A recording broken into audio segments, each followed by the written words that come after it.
4 men in dark blue uniforms stood on my porch with guns already drawn, shouting that my wife was under arrest. Neighbors leaned out from behind curtains, phones started recording, and I swear the air itself froze. Within minutes, everyone would see the truth that these weren't real cops at all. They were hired imposters, and behind them was the one man who had ruled our neighborhood for years, Gregory Allen, our HOA president. I should back up. My name's Michael Thompson, and I live in Oakwood Heights with my wife Sarah. On paper, we're the picture of suburban peace. Sprinklers hiss in the mornings, kids ride bikes in the lazy circles, and dogs bark at mail carriers. But beneath the neat lawns and matching mailboxes sits an HOA that polices everything: paint colors, lawn height, even whether you can have a flagpole. Gregory Allen runs it like a little kingdom. He's the kind of guy who knows the bylaws better than scripture and loves reminding everyone about it. Now, Sarah isn't just my wife. She's the county sheriff. Calm, steady, sharper than anyone gives her credit for. That morning, she was still in uniform when the knock rattled our walls.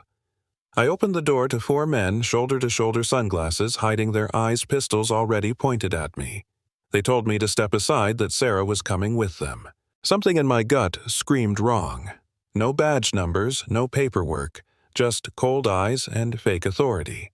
I stammered, told them they had the wrong house. Their leader didn't blink. Behind me, Sarah's footsteps creaked across the floor.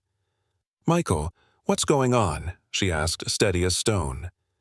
I turned, whispered, "They say they're here for you." She didn't flinch.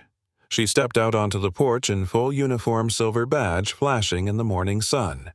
The men shifted like the ground had tilted. One's pistol trembled. Sarah didn't even raise her voice. "You're pointing guns at my husband. Holster them. Now." Their leader tried to hold ground, mumbling about warrants. She tapped her badge radio, crackling on her shoulder. "Dispatch. This is Sheriff 214 Sierra. 4 unidentified subjects at my residence claiming to have a warrant for my arrest. Confirm." The answer came quick and loud, negative. "No warrants. Units en route. 4 impersonators." I'll never forget their faces, color draining, grips faltering. And then the sirens rose in the distance, real law on its way. Neighbors poured onto porches with phones raised high. The imposters froze. Sarah stepped closer, calm but sharp. "Drop your weapons or you'll be explaining yourselves to my deputies." When the real cruisers rolled in, lights flashing, the imposters folded like cheap chairs. One by one, pistols clattered to the ground. Deputies cuffed them while neighbors shouted, "Get him, Sheriff! It should have ended there." But that's when Gregory Allen stormed up with his ever-present clipboard. He was red-faced, puffing like a man late for a tea time. "This is outrageous," he barked. "They were here on official business. Compliance officers hired by this HOA." I stared, stunned. Compliance officers with guns and fake warrants. Sarah turned to him, voice low and sharp. "Real compliance doesn't impersonate law enforcement. They don't brandish weapons at homeowners." The crowd murmured. Mrs. Parker from across the street gasped. "Paid for it?" Phones swung toward Gregory.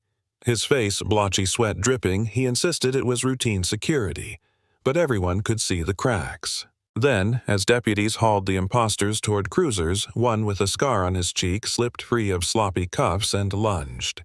He came at Sarah, steel cuffs swinging like brass knuckles. "You're coming with us, Sheriff!" he roared. The neighborhood screamed. Time slowed. Sunlight glinted off the metal. Sarah pivoted, caught his arm mid-swing, twisted. The crack of bone echoed like a rifle shot. He collapsed to the porch, howling, pinned under her knee. "Add attempted assault on a sheriff to the list," she said, voice cutting through his groans. The crowd erupted, cheers, shouts, phones clicking.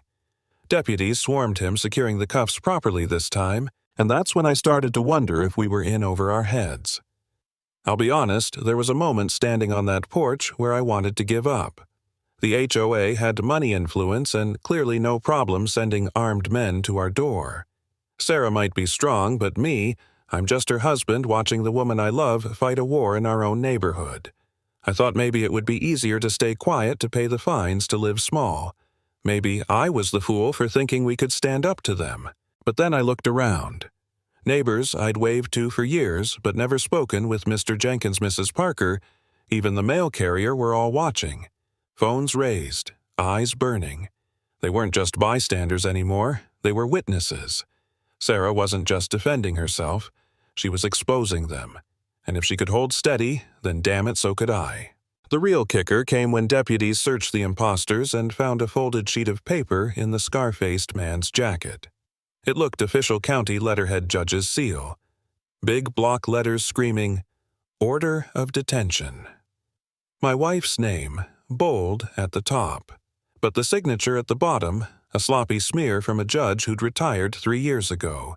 And at the footer, tiny print prepared by Community Compliance Division, with the HOA logo. Gasps rippled through the crowd. Sarah held it high. This didn't come from a court, it came from this HOA. Gregory's face drained to gray. "That's not what it looks like," he stammered. But the truth was right there in black and white. He hadn't just looked the other way, he had orchestrated it. That night, the clubhouse overflowed. Neighbors packed wall to wall, some still in work boots, others in pajamas, all of us angry. Gregory stood at the front, clutching his clipboard like a shield. "Ladies and gentlemen, let's keep order. What happened this morning was an unfortunate misunderstanding. The room exploded. People shouted about guns, kids outside, fake cops on our porches. Sarah stepped forward, uniform, crisp badge gleaming. She held up the forged warrant in its evidence bag. "This isn't rumor. This is proof. Armed men with fake badges came to my home waving this paper claiming HOA authority. That's not compliance, that's conspiracy." The projector lit up the wall with raw video, our front porch, the imposter's Sarah, dropping the scarred man like a sack of flour. The room erupted again, this time louder. Resigned neighbors roared. Gregory's voice cracked as he tried to drown them out. The bylaws require 30 days' notice for removal. Sarah cut in calm as ever. The bylaws don't shield felonies. Fraud voids authority. And tonight, the people decide. Mrs. Parker, usually quiet as a church mouse, stood up with her hand trembling but steady. "I move to remove Gregory Allen as HOA president. Effective immediately." Cheers exploded. Dozens of hands shot up. The board chair, pale as paper, whispered, "Seconded." Phones filmed everything. Gregory clutched his clipboard, stammered about rules, but no one listened. "All in favor?" Sarah asked, sweeping the room. A sea of hands rose.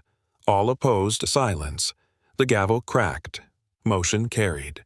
Effective tonight, Gregory Allen is removed as president of the Oakwood Heights HOA. The place erupted, neighbors clapping, shouting, some crying with relief. Gregory sagged into his chair, clipboard slipping from his hands with a hollow thud. Deputies stepped forward to escort him out. He muttered, "You don't understand, you've made enemies bigger than me, bigger than this neighborhood." Maybe he was right. Maybe this was just the first battle in something larger. But in that moment, watching him shrink under the weight of his own lies, I knew one thing. The reign of fear in Oakwood Heights was over. And if there's one lesson I'll never forget, it's that bullies only win when neighbors stay silent.